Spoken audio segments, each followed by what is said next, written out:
Let's learn IIB. Today, one of my viewers inquired about an IIB use case. He wanted to extract image file from XML content. Image is encoded in base64 and placed in CData section of XML root element. Here's a video where I explain the concepts on Skype meeting.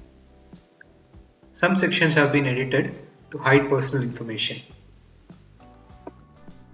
I'm not going to use the file that you sent me because it contains some private information. So I'll instead have created a picture like this. Okay. I'm going to close this window. Okay, you can still hear me, right? Yeah. Okay, so I created a picture, PNG image like this, and this Okay. PNG image I'm going to save it into an XML file. So PNG images are in the form of a binary. If you open your MS Paint tool, it will show you like this in pictorial way. If you use some other text editor to open the same image, you will see it like this. So that's the encoding. It starts with %PNG, and then it's some binary data which you don't have to learn now, but this is how your image is. Yes. Now we'll use that same image. We'll convert that into a base64 file. Before I do base64 encoding, do you know what base64 is? Not exactly, sir. I just know that this is some kind of data format. Okay. Like it is used for encoding, and like if you want to send somewhere, you want to encode your data. This is one of the format where you can encode your data and send it to somewhere else. Like this much I know about this. The reason that people use base64 is because they don't want to see these special characters, the ones in the black color on screen. Okay, so these special characters SUB, NUL, they are they are not so easy to transmit, and people usually make mistakes when transmitting them and receiving that kind of a data, especially if you're using ASCII encoding and transferring your content. Then the chances of making a mistake is high.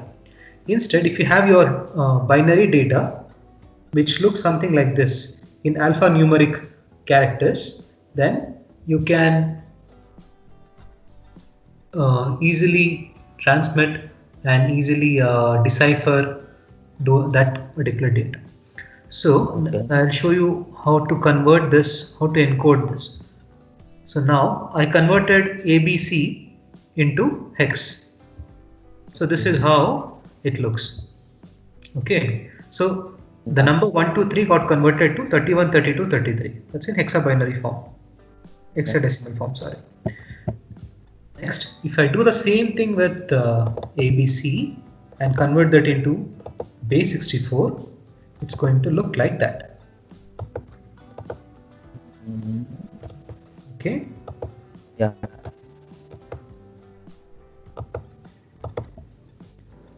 Now, the reason it's called base64 is because it only uses 64 characters to encode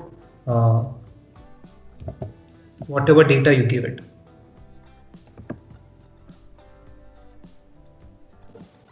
Here in hex, we are using 8 bits hexadecimal language, hexadecimal coding, which has 0 to 1, 2, 3 on up to 9, and then have the letter A. B. Yeah, so on up to F, right? Yes. It's hexadecimal. So, and in case of base64, they use ABC, the letters A, B, C, like this. 32 we have 26 letters in the English alphabet. Yeah. They use that capital letters 26, small letters 26, and then they use numbers like this, and the symbols plus and /.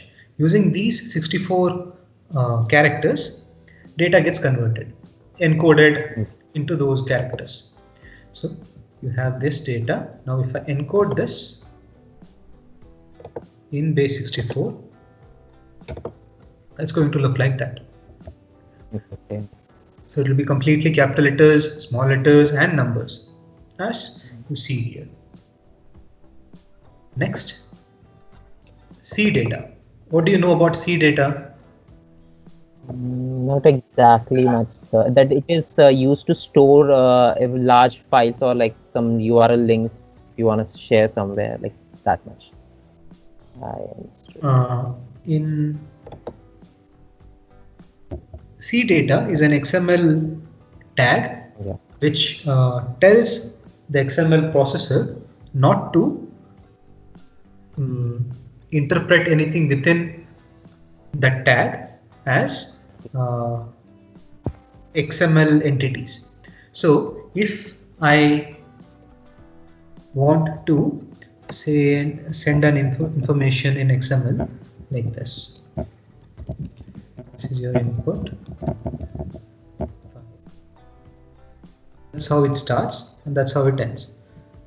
In XML starting and ending. Now if I want to send this character, that is a special character in XML language. So I will have to encode this.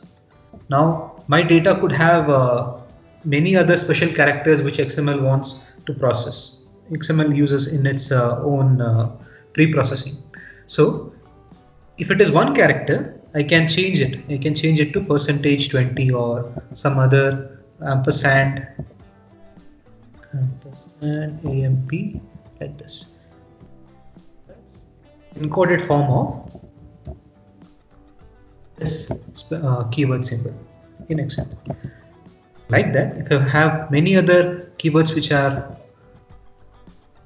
used in XML, instead of encoding each and every character, I could say something like this, where I am telling the preprocessor of XML, read whatever you find in between these C data tags as character data. Don't process it any other way. It's just a bunch of characters. It's not XML headers, it's not XML tags or content. It's only characters. That is the meaning of C data. Next, in your case, you have a bunch of characters here, and you're telling the processor use it as characters and don't start reading for any XML tags in this. That is why you see that color orange. It is one single character data entity. So that's your input.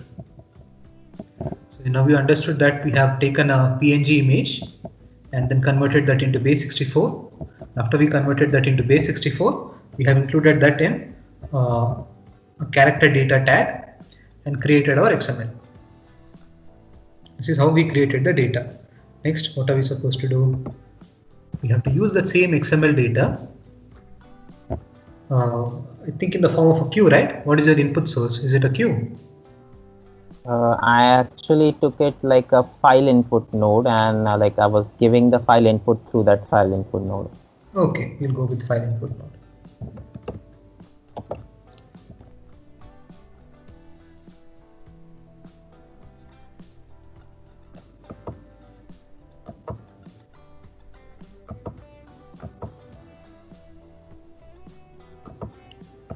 I'm not building any failure processing steps in this.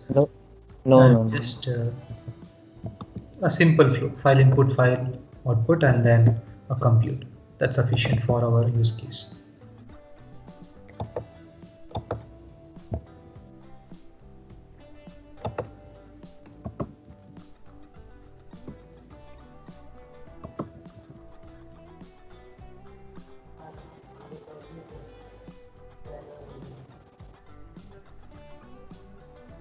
By the way, how did you get to know of the channel? Did you search in YouTube or did you find it somewhere else? No, I was searching on the. I actually came across a link where it was showing that this thing is mentioned in your YouTube channel. So it was about the email one.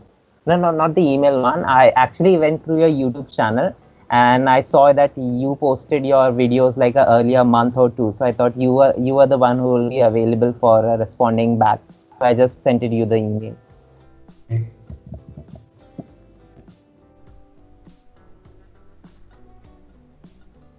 So I've placed the input file in a folder. I've mentioned the name in file name pattern. Next.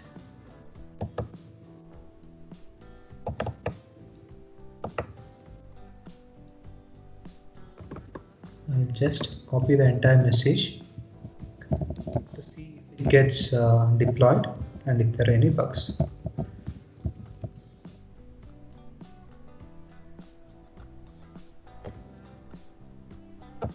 While testing, I usually take small steps. I don't write all the code and I don't test it after that. In small steps, I incrementally build up my code so that troubleshooting is easier. Delete that old project.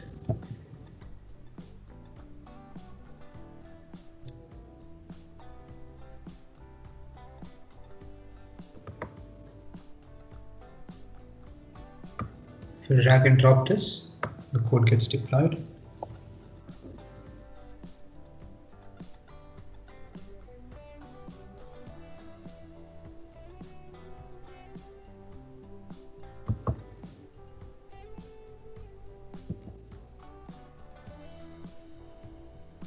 So here you see two folders, MQSI transit in and MQSI backout. Transit in is a folder where your files will be placed first for processing by IIB. And if it fails, then you can find your file in backout folder. So we put an XML file in this, and that XML input.xml file has been picked up, and I don't see it in transit in or backout, which means it has gone to output. Here you again see MQSI transit and output.png. Okay, so MQSI transit in the output directory is used to write files. Let's say it's a 1 GB file and it might take about 10 minutes to write. So in that 10-minute period, that file would be incomplete. So you don't want the file to be given off to the target system during those 10 minutes. That is why we have this MQSI transit folder. And once the writing is complete, it will do a rename command and move the file from MQSI transit to the parent directory, and you will finally have this output.png. We know that this is not currently a PNG image. That's why when if you open it, it's going to show as corrupted. It's still the XML file. We haven't converted that into PNG. Yeah. .xml. Do the same thing.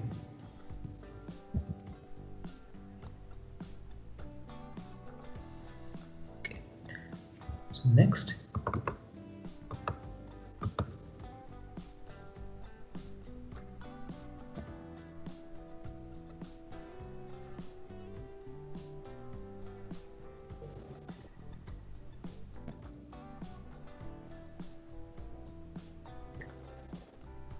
You copy the properties. When you copy the properties, the encoding and CCSID and few other values like that gets copied over, which are necessary. Next, you have to create domain.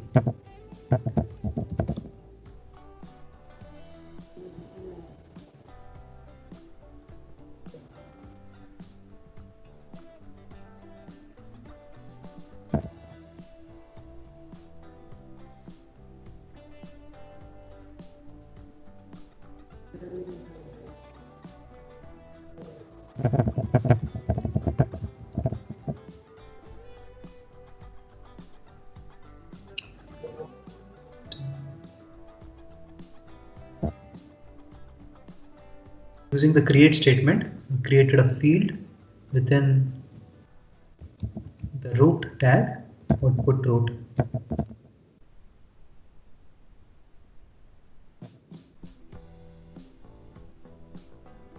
Now within the output root, I have to create blob.blob field and then set some value in it.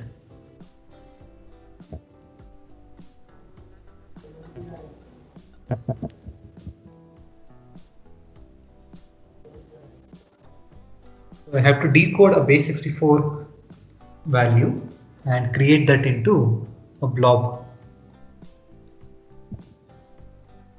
I don't know if base64 returns character or blob, so let's go check that in documentation.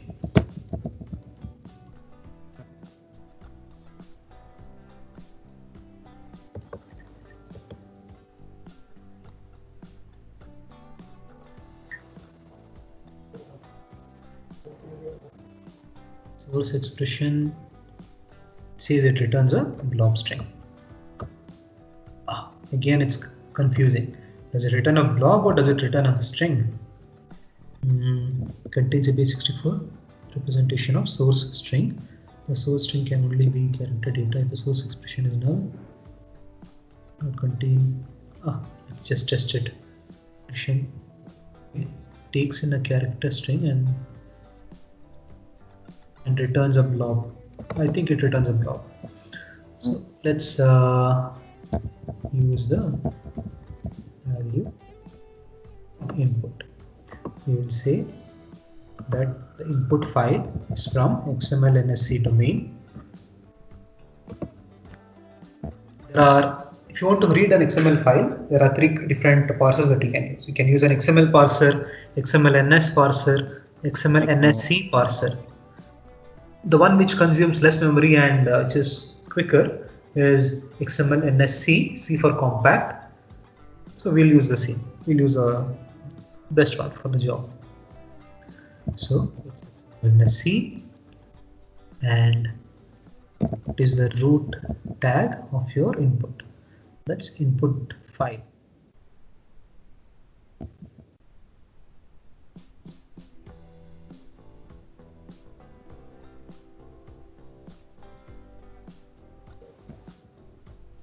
Capital like that.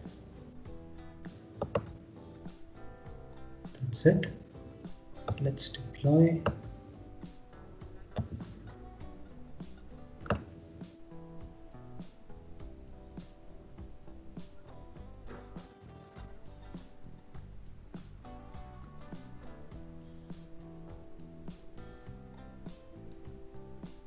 Deployment is complete. I'm going to save our input file in the input folder. Got picked up.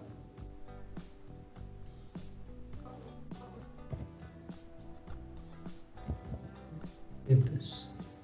Yeah, it's not there was an error. Let's go see if there's an error. Yeah, there was an error.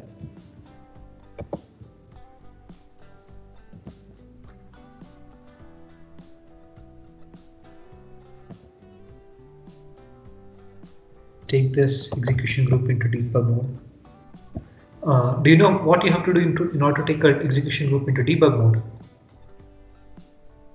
Yeah, launch this debug.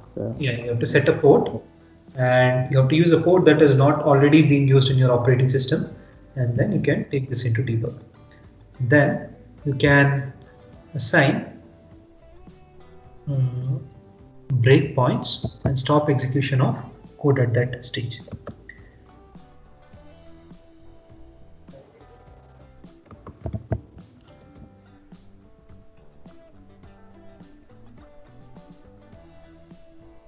Place the input file in the input folder, and the first 2 lines of our code has executed. It has created a blob domain. It has copied over the input properties, and if I look at the XML file, it contains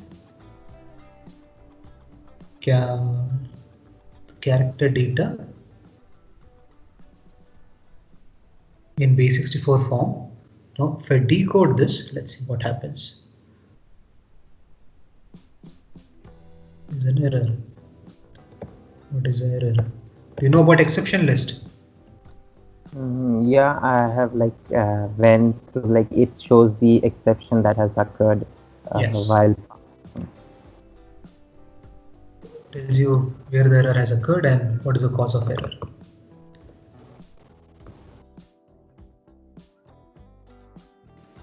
You see that we have encountered invalid input data, not valid base64 string. Let's see why our data is invalid.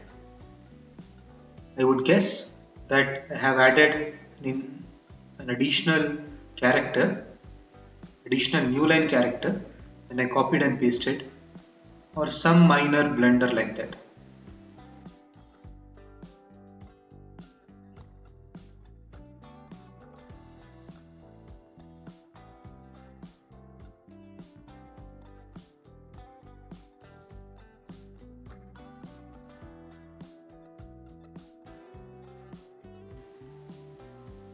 Refer the highlighted section. Do you see typo error? Let me delete that and try again.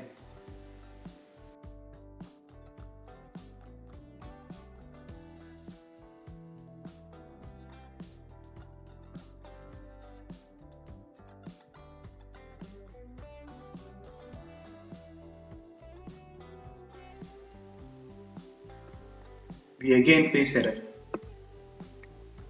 Try again. We again face error. Exception list still complains about base64 string being invalid.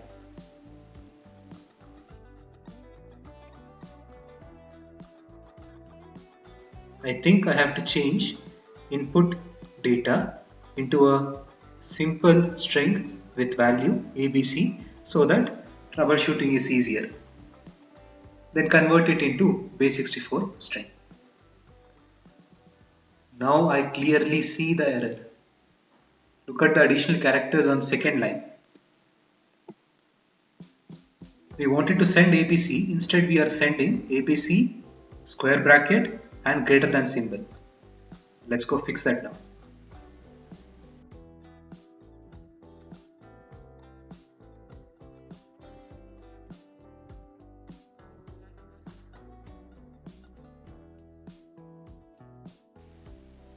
In order to fix that, we should know what the correct syntax of C data is.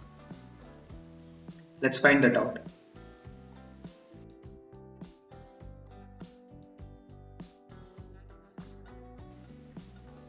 Do you see the difference? Delete the additional square bracket and greater than symbol. Then test again. Test is successful. Additional characters are not visible on screen. Next, let's base64 decode and see if the exception list gets generated.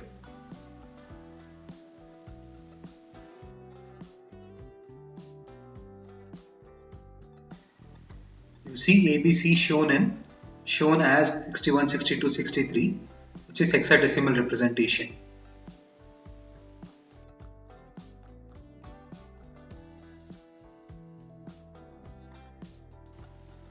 If you view the same in a text editor, you should see A, B, C.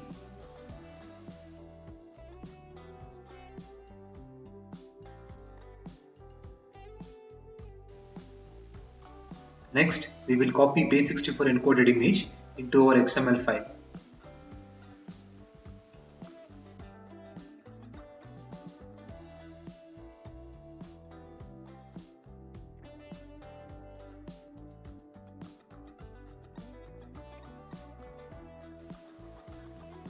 Test is successful. We don't generate exception list while decoding the image. Thumbnail of output image is visible on screen. Let's look at the date of creation. File was created just now. Let's open the file with some photo viewer tool.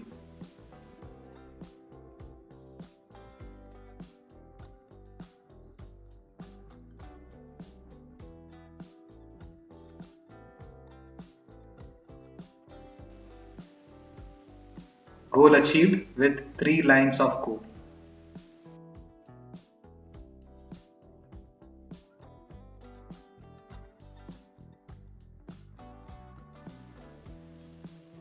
I will upload the source code to GitHub. Link in description.